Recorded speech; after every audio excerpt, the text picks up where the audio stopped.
It has been far too long since the last Indiana Jones video game. 15 years to be exact. And while other thrill-seeking history buffs like Nathan Drake and Lara Croft have kept the treasure hunting spirit alive, I can't deny that I've been anticipating dusting off the old fedora and bullwhip to play as the granddaddy of the genre himself in Machine Games' Indiana Jones and the Great Circle. Is Indy's latest video game one for the history books, or is it destined to be a forgotten relic gathering dust in the farthest reaches of your video game library?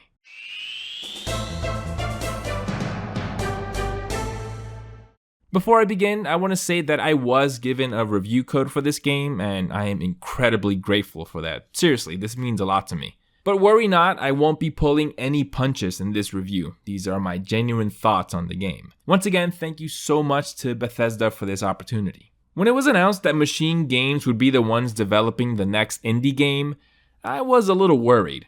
Sure, they specialize in putting the beats on Nazis with their Wolfenstein games, but I wasn't sure that the high-octane, first-person shooting action of those games would be the right fit for what should be a slower-paced, exploration, and puzzle-oriented experience. I also figured that given their track record, the game would be in first person. And once that was confirmed, it was a substantial turnoff for me, like for many others. Not that I'm incapable of liking first-person games, I'm a big fan of them. But when I'm playing a game starring an iconic character in pop culture, one who you can easily recognize by just their silhouette, frankly, I want to be able to see them on screen.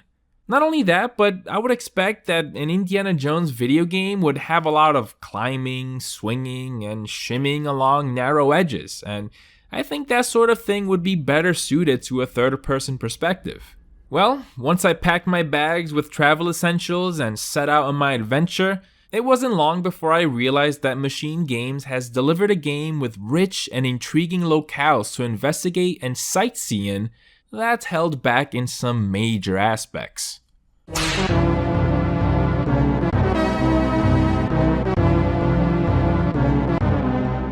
This is gonna be a spoiler-free review, so I'll be keeping story details fairly surface level. After a mysterious giant played by the late great Tony Todd breaks into Indy's place of work, Marshall College, and steals one of the university's prized artifacts, a mummified cat, Indy sets off to track down the stolen artifact and what the giant and Nazis' intentions are with it. Along the way, you'll meet a cast of lovable and varied characters that'll help you on your journey, as well as a villain known as Emmerich Voss that you just can't help but want to knock his teeth in.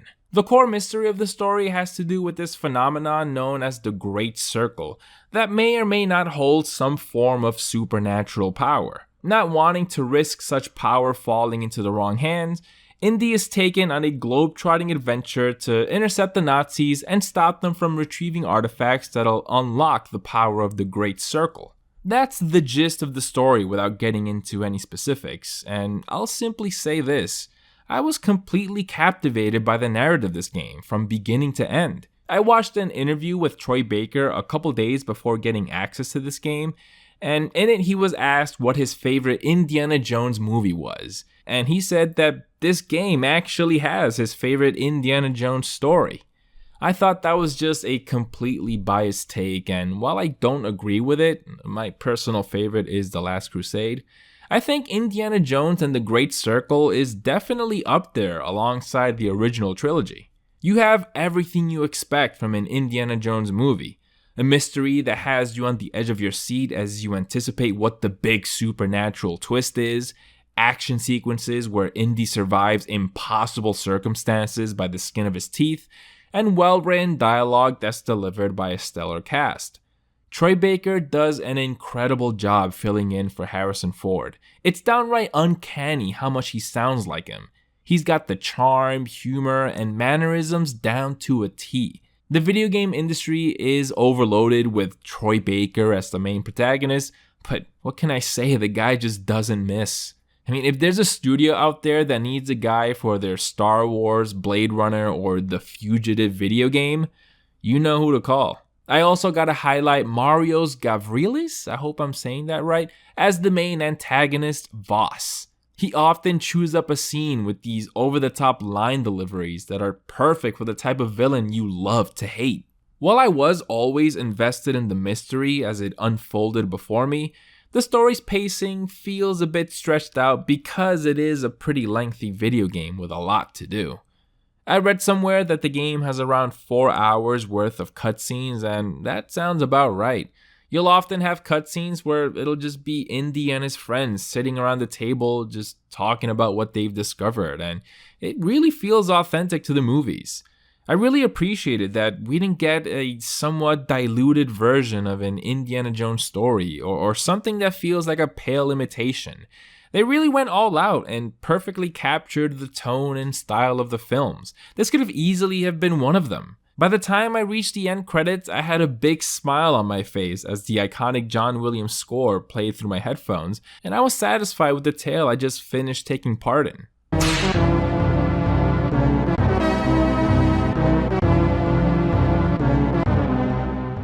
Indy and the Great Circle is a lot more of an open experience than I anticipated. You're thrown into massive and densely packed locations to explore.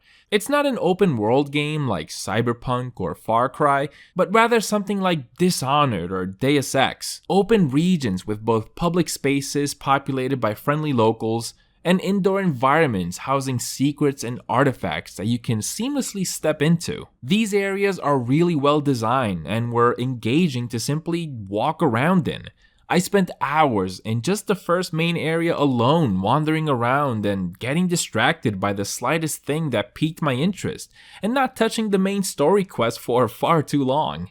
This was without a doubt my favorite part of the game, and was where my worries of this game being in first person were alleviated, because it really did make for an immersive experience. Stepping into a room or tent with cluttered shelves and tables with books, silverware, and tools made them feel so lived in and authentic. You can tell that the developers really did their homework when it came to researching these types of environments and architecture, because I don't know if this is something I felt about a video game before. It feels genuinely real. Not from a graphical fidelity sort of way, because trust me, my rig could barely handle this game.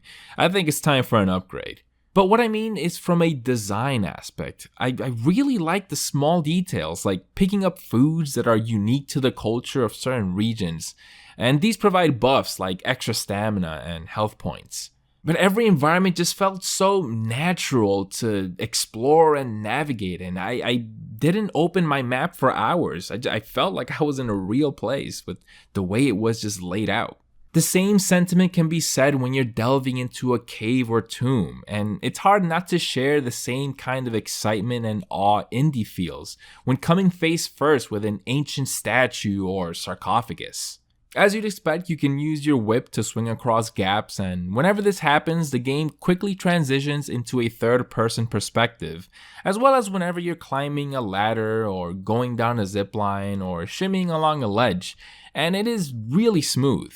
The transition to third person was never disorienting, and I thought it was a smart decision to change to this perspective when doing these kinds of actions. Using your whip to swing around never really reached the level of lunacy as using the grappling hook in Uncharted 4, but I really like that there's a certain level of realism this game maintains with how Indy moves around. Whenever you wrap your whip around the swing point and step off a ledge, you can really feel the weight, and it never felt like this predetermined swing animation. You can tell that there are actual physics at play, and it was always fun to swing around and to use the whip to safely descend down a hole or something like that.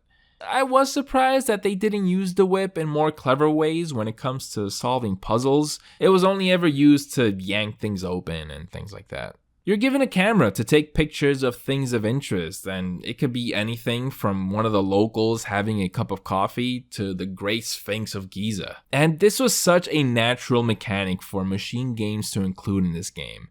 Sure, it rewards you with adventure points that you can spend on upgrades, but I especially loved it because a lot of times I felt like I was just on vacation, sightseeing, and admiring famous landmarks. But there is a lot more to do than just tour around these expansive maps. There's tons of things to track down, like bottles of medicine to exchange with the local doctor for health upgrades, collectible cards and comics, and old artifacts that look like... Wait a minute, is that... You can loot Nazi tents for money that you can spend on these little brochures that'll mark your map with the locations of all collectibles.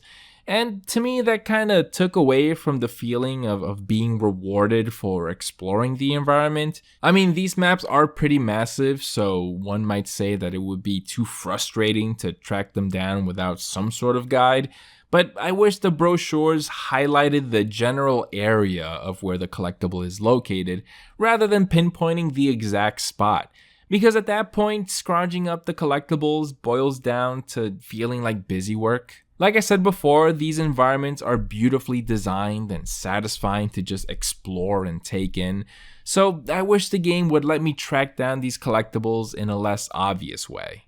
I really like these small favors you can do for NPCs because they're represented really naturally. Like, there won't be an obvious quest marker above them or something like that. You'll simply walk by them and overhear a conversation they're having with their friend.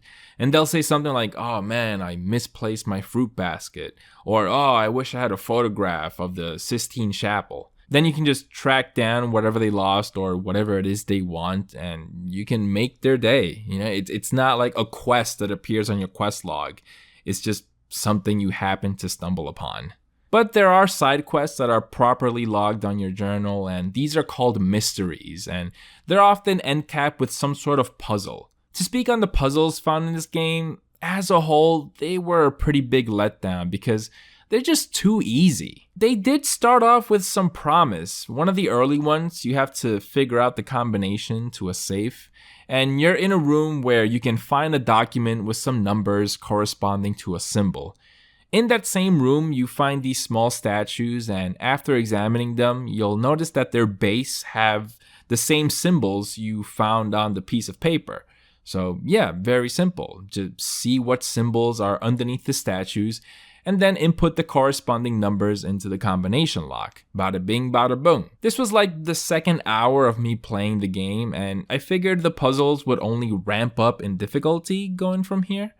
Well, the opposite happened. Puzzles just got easier and easier, to the point where, again, you'll find a safe with a combination lock, and the solution would be written on a note not 2 feet away from the safe. Forget young Indiana Jones, shoot, baby Indiana Jones could have figured that one out. There were a few of them that asked a bit more of you, like this one note that throws a red herring at you by circling the numbers on this column, but actually the correct numbers are on a different column when you reference a date found on a separate document. But these kinds of puzzles that, ask to use your brain a little more were just few and far between.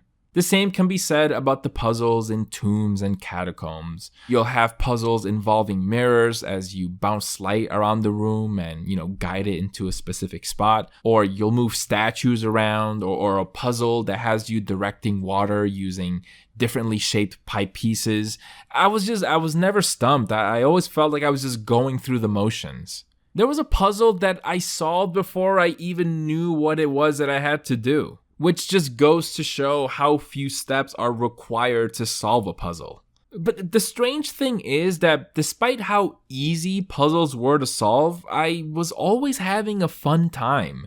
I was always relishing the moment whenever these massive doors revealed the next room of this ancient tomb.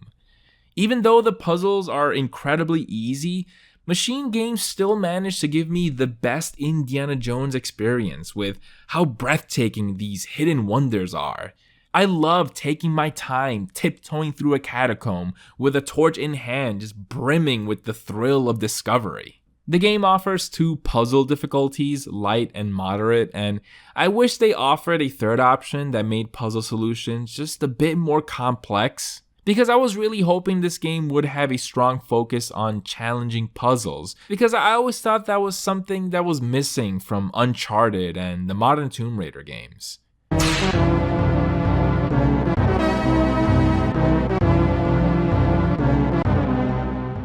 Of course, no Indiana Jones adventure is complete without putting up your dukes and clobbering Nazis until your fists are tender to the touch. And I was looking forward to a game that had a strong focus on melee combat in first person.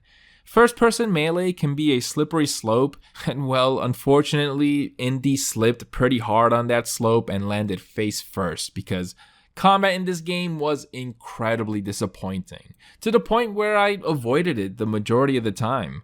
It was another aspect of the game that never provided a challenge for me. Enemies don't take more than 3 or 4 punches before they're out cold. I reached a point in the game where this cutscene introduced a heavy type of enemy, like this big dude that was clearly meant to be a threat to Indy, and I put him on his ass in less than 5 seconds. At this point, I decided to bump the combat difficulty up to hard, and even then, enemies were a bunch of pushovers. It's frustrating because the ingredients for an engaging and satisfying combat system are here. Indy's attacks feel appropriately punchy with that cartoony sound effect just like they do in the movies. You can dodge, parry, grab, and push enemies off ledges, but I never felt the need to use all of these abilities available to me when I can just spam the right trigger and pretty much guarantee myself a victory, even on the supposed harder difficulty. I could never get a good feeling flow with combat either. Every encounter always felt so erratic, like I could never find the rhythm.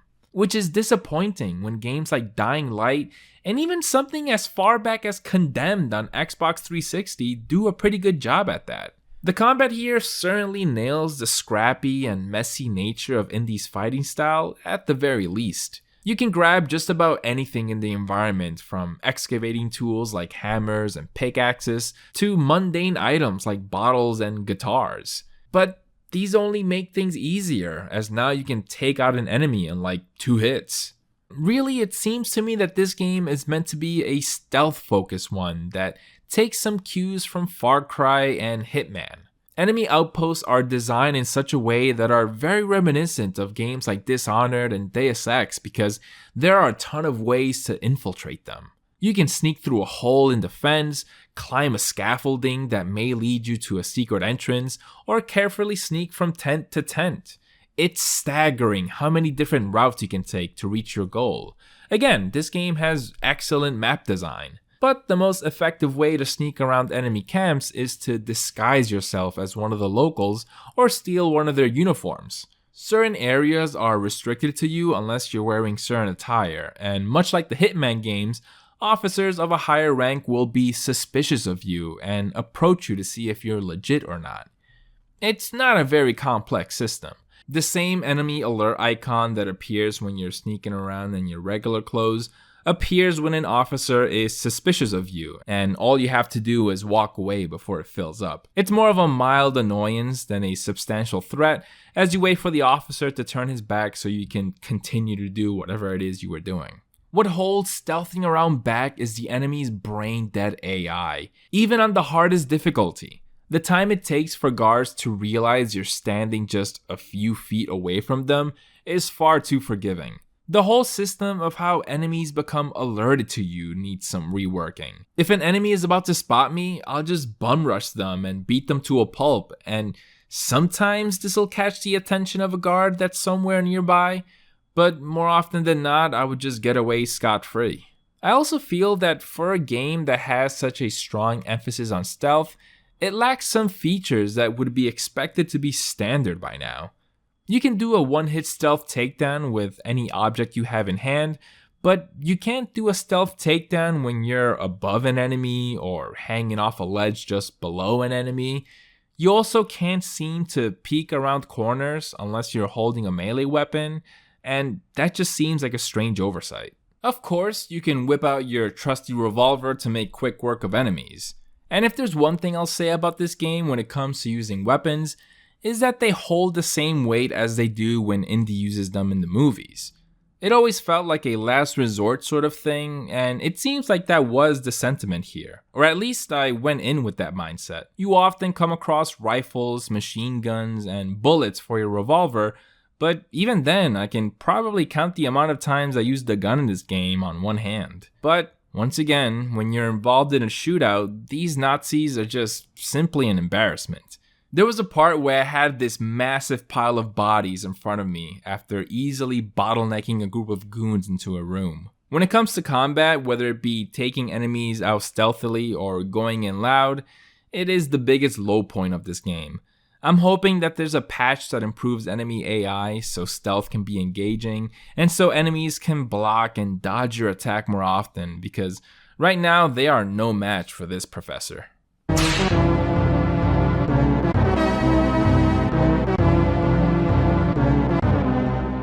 I mentioned earlier that my PC was struggling to run this game at times, and I think that's more so my machine being underpowered than the game's fault.